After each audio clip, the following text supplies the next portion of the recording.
back. WNST, Towson, Baltimore, and WNST.net. I'm not proud of everything I've done in my life, but I am very, very proud of the fact that I skipped the Combine in Indianapolis last week. So many of my friends went. I stayed back here in the Charm City and followed them. No one covers the National Football League and drafting better than this guy. He's been a lot of different places, but I discovered him many moons ago as a reader and then as a radio guy when he did an incredible history of the 1996 Baltimore Ravens. And because I ran into Vinny Testaverde lately, Eric Edholm, I had thought of you and the Vinny story back at the Super Bowl. And anybody that hasn't watched Vinny's return to Baltimore, please go do that out on our WNS TV channel. But I can't think of Vinny without thinking of you and the 96 Ravens, Eric Edholm. How are you? How was your week in Indianapolis? How was your liver, more importantly?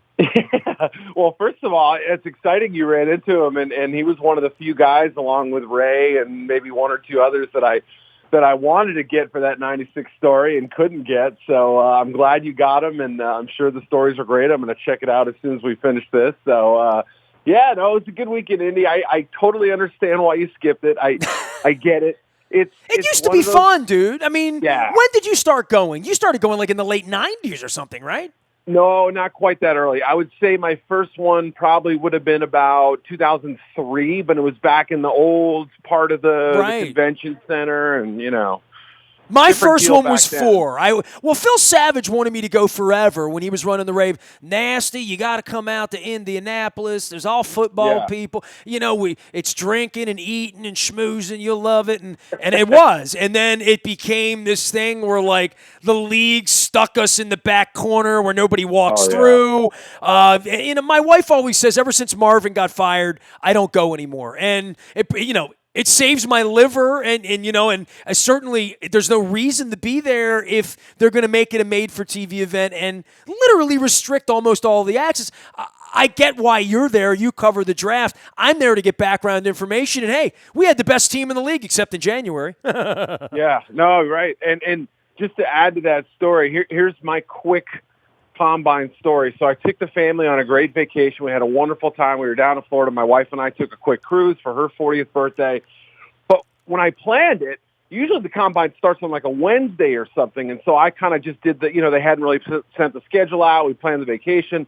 All of a sudden I look and they said, oh, wait, media on Tuesday. So I flew from Naples, Florida to Milwaukee, Wisconsin, drove back down to the Chicago suburbs, dropped the kids off. I recommended a pizza joint for you on Twitter. I don't know if you caught it or not. I mean, I don't know if you've had a Pequod's, but I figure if you're driving from Milwaukee to Chicago and you don't get a Pequod's pizza, you did it wrong. That's all I'm saying. I know.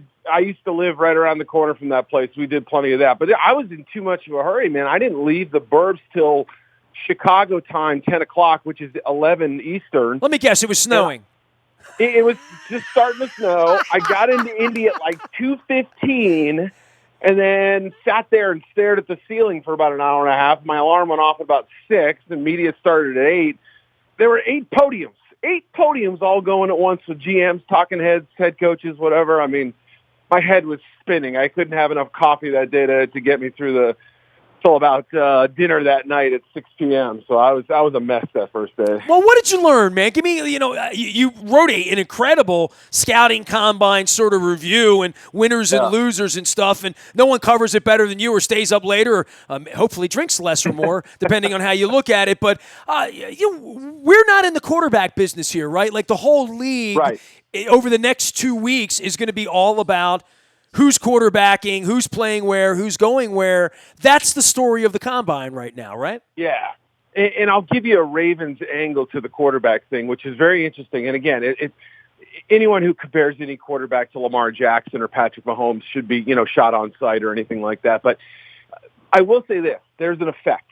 There is a Patrick Mahomes / Lamar Jackson effect that I believe is going to sweep the league this year and possibly next and for some, the foreseeable future, where gone are the robo quarterbacks who are the game managers and the guys who check down and, don't throw interceptions. We can't do that. And, I really believe that the NFL is finally starting to warm to, the innovators, not named Brett Favre, right? He was the one kind of guy who could do it. Maybe Steve Young and a few others back then. But, I mean, really, I really think the NFL is starting to realize that you have to have a special playmaker there. And that's why, well, first of all, Joe Burrow has it. He's got that ability.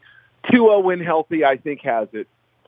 But I don't know that Justin Herbert does. I don't know that people view him in that way. So I think Jordan Love out of Utah State, despite the poor statistical season, despite the questions about him, can he be the leader, I really believe that he's going to be viewed in a positive light because he plays that kind of freewheeling, that style where, you don't want to compare it to Mahomes, but if you had to sort of say style-wise he's like a guy, he's going high. That's the effect of what those guys have done, and it's just interesting to me to see how the league has changed a little bit, I think. Eric Edholm is here. He is out on Twitter. He is at Yahoo doing winners and losers in the Combine from all things Indianapolis. And we're 14-2, right? So when I talk to national guys like you, we've got the MVP of the league. We've got a system at every level of the draft and throughout the front office of the organization, which is widely considered the best in sports, which is why they were 14-2. And then you have the coach in Harbaugh who was sitting out in Owings Mills last week trying to get his knee right. And lots of teams didn't even send their coaching staffs out there in various ways. Things are certainly changing, but from the Ravens' perspective, most of you would say, dude, you had the best team last year. You got a young quarterback on the first contract. Other than worrying about Marshall Yondon, Matt Judon, DeCosta will figure it out. He's even got cap money, which we've never had, right?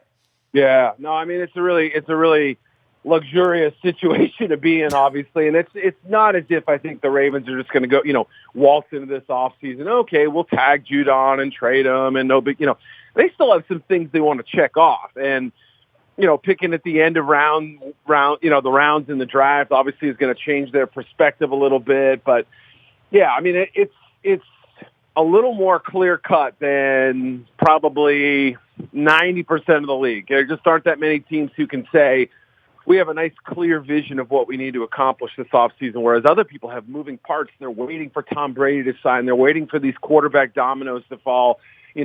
They're waiting to see which pass rusher goes where or who signs, who's franchised and who's not. I don't think the Ravens have to worry too much about that kind of, that noise outside the building and what's going on. So that's a nice position to be in, I think. Well, and for the rest of the league, the quarterback obsession and cap obsession, and if you woke up and you were, 2-14 instead of 14-2, things certainly are a lot. There's a lot of desperation out there in chasing the good football teams and saying, how are we going to do it if we don't have the right quarterback? And I guess that's an annual problem for the 15 to 18 teams that always feel like they don't have the right quarterback, right? Yeah, I mean, I think for every team like the 49ers who were 4-12 a year ago and who didn't, weren't in that situation where they had to draft a quarterback, but still, I mean, had a mountain of things that they want to accomplish. Yes, you can make the Super Bowl after going 4-12. It's possible. But not every 4-12 team bounces back, or not every team that's digging themselves up out of last place can make that kind of flip. There's got to be a lot of things that line up. So, well, I think there are teams out there like the Detroit Lions who had their quarterback injured half the year, who have some talent, who aren't as bad as people want to say, who might be in that position, who might get lucky if Chase Young falls to them, or if they can get Jeffrey Okudah or whatever. But, yeah, I think a lot of these teams are sitting there saying, do we take a good player where we're picking, or do we try to trade down for one of these quarterback-needy teams and stock up on other picks? Look at the Carolina Panthers. I don't know what they're going to do. They're in full rebuild, it seems. So, well, there's a lot of that going on, and part of that would be like who is going to be their quarterback, right? And where is Cam Newton? Where is Jameis Winston? Where are all of these guys going to find seats? Nick Foles. I mean, I don't know, but I know because I'm in Baltimore, and it don't matter to us. And we know who the Browns quarterback is, and we sort of kind of know who the Bengals quarterback's going to be 5 minutes into the draft before they throw Goodell in the pool out in Vegas, right? And the Steelers. They're the ones, to me, that probably have the greatest need in our division to be doing something at that position. And I have no idea whether they would want Cam Newton or whether they think Ben Roethlisberger is really going to come back or not. And apparently they do from everything they say. But this is the interesting part from the quarterback thing, because so many of these household names are going to be bandied about and have new helmets next week or the week after. No doubt. And, I mean, if you just, you want to play musical chairs and take the pool of quarterbacks who either are free agents or could be traded or could be released and then, moved on to other teams, throw in the 4 or 5 possible first-round draft picks as well, and then also throw in the teams that could make those additions to quarterback, you're going to have about 12 to 14 teams, and you're going to have about 20 quarterbacks, right? So that suggests that there's going to be about half a dozen guys who are sitting there throwing their hands up saying, well, what about me? Where do I go? Well, I mean, if you take Brady or you take Phillip Rivers, right, like and Indy's rumored to him and all of that, right, and Julian Edelman is rumoring Brady back to New England, of course, right? But you take those two guys and you put them in chairs, even the chair they're in, that's a different chair than Joe Burrow in Cincinnati, for sure. Yeah. Oh, absolutely. Right. That chair is going to be for a year or two, right? I mean, that's the thing. So it's not as if, the Colts couldn't sign Rivers and then also draft a quarterback relatively high, or, some other team could take that similar approach where they sign the veteran as the bridge guy and then draft somebody. I mean, look what the Bears did a few years ago. Everybody thought, Mike Glennon, why are you paying this guy to be a starter? And then 2 months later, you draft Trubisky. It never felt like it made a whole lot of sense, but sometimes teams do that, where if they feel like their guy isn't ready from day one, that's the approach they take. Well, I mean, look at the Eagles. I mean, the Eagles had the wackiest offseason ever, and then went out and won the Super Bowl with the backup quarterback. You know what I mean? That when that story happened and that book was written by Palantonio and 3 other people up in Philly, you'll believe anything, because I remember for 6 months saying, "The hell are the Eagles doing? They have 3 quarterbacks. What do they need Sam Bradford for?" Right? Yep. And right. I mean, that Teddy Bridgewater injury that year was a great reminder of just the importance of that position and how much you can actually commit to it without it being overkill, without it feeling like it's too crowded a room or there's too much cap space allocated to it. So those are, right, on the bad Or one of end, your quarterbacks, Joe Flacco, and the other one's Lamar Jackson. Yeah, right. I mean, look, hey, that was such an extreme example of style clashes, obviously, but it shows you that, you can still bring a guy along and have him not sort of mimic your starter, and that's okay. Like, you don't have to pair up the backup and the starter with, okay, are they similar skill sets? Do they fit the offense? Well, maybe the offense can change. Isn't Baltimore the greatest example of that? I mean, hopefully teams are learning from that example, I would say. Eric Edholm from Yahoo Sports, Yahoo, joining us here. You can find him at Eric Edholm on Twitter, covering all things NFL. It's Eric_Edholm. That's EDHOLM, out of the Fighting Midwest.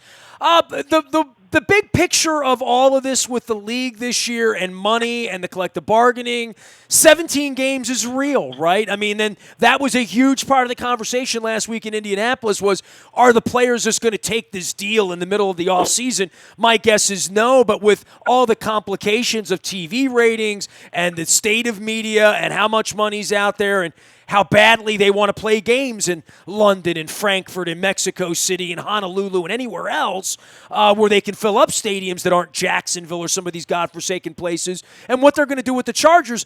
All of this is the greater business of football and how much money there really is. I mean, these are the good times for the National Football League despite CTE, right?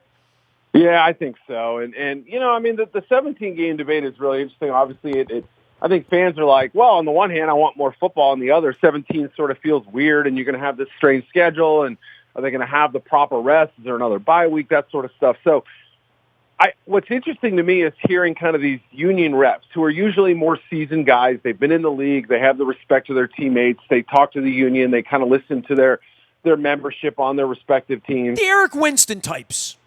Yeah, right. Exactly. The guys who've been around forever. Exactly. And so when they talk to their teammates, the ones who've been in the league and are established and have the big money deals, they're saying 17 games, hell no, I don't want another game. Unless it's a playoff game, unless it's something to be played for, something to be earned, I'm not in. So you have that faction. Then on the other hand, you have the guys who make up the bigger portion of the roster, the rookie salary guys, the minimum salary guys, the third, fourth year dudes who are holding on to whatever jobs they can find. I mean, they make up a bigger percentage of the roster, but some of those guys are also going to be gone in a couple of years. They're the ones who cycle through the league more quickly, and they're the ones saying, Another game check? Are you kidding me? Absolutely. Give me that. Give me everything I can get. So they're the union is really divided here, I think. And they're split on the big voices, the ones who don't want the ones who carry a lot of weight, but then also the guys sort of the shouting from the crowd and saying, hey, what about us? So it's fascinating to see it kind of the NFL's taken a little bit of a divide and conquer mentality, and they understand what the constituency is here. Well, I see how much baseball is trying to change, right? And I sit here over the next 8 months in Pound Sand watching a 100-loss team in Baltimore while the world champions parade around 38 miles to the south, right? But I see that baseball's like with relief pitching now and 3 batters and all these different rules and analytics and cheating and all the things that they learned from Bill Belichick from football. But football is evolving very, very quickly as well in that way, from the business of it, from how if you blinked in 5 years, the St. Louis Rams don't exist anymore, the San Diego Chargers don't exist anymore, to think of what 5 years in the blink is going to look like when we're now playing 8 games a year in London and they're adding roster positions. I mean, there's a lot of movement. There's a lot of things that go on that it feels like sometimes it's glacial speed, and sometimes you look up in 8 or 10 years and say, wow, the game's really changed a lot, especially with the rules and hitting. You go back and just watch football from 2007 and see the violence and how it has been adjudicated out of the game in a lot of ways over the last 15 years. The game's changing, man. Yeah, I agree. And look, I think that it's fair to say that the NFL is sometimes the slowest, right? I mean, they've always sort of taken that approach of, we're still on top. Why exactly do we need this change again? I understand, that's sort of the big picture view of what the NFL monolith is, right? But on the other hand, they've also been smart about, in some ways, not necessarily some of these rule changes, like the PI thing and some of these overcorrections that they make every single year. Those are a little on the smaller Or scale. the 15-minute stoppages in play to go into the porno booth to get the replay, right? I mean, we've seen a lot of really crazy, not all their decisions are good ones. Those small changes happen all the time, and we kind of roll our eyes and we wonder why they happen. Well, that's a good reminder of that. The NFL, when kind of taking that extra moment to pause and not be too reactionary about things, sometimes it's okay to kind of wait on these things. But you look up, and obviously the game is a lot different than it was in 2007 or 1997. You compare those two eras, and they're totally different. So I think the league has changed mostly in good ways, and I think the safety of the game is important. The league, you can say whatever you want. You can be as cynical as you want about the NFL, but you cannot argue that the NFL hasn't taken steps to make it a safer game. I'm happy for that. That's allowing this 17-game discussion to come without, total skepticism. So, that's a good example of how things have kind of changed over the long haul. As opposed to mostly skepticism, when it comes to the National Football League. They're going to throw Goodell into the Bellagio pool in a couple of weeks. What's going to happen out there in Vegas? That thing has become a traveling circus, right? Oh yeah, I mean, I still, I'm expecting to be out there for the draft, and I mean, I'm expecting the unexpected, of course, because of the city where it will be in. Well, it's Vegas, right? I mean, anything's possible. Yeah, I think Rodgers should probably wear, appropriate, outerwear to make sure he's prepared for the unexpected there. Maybe he can be Roger the Duck.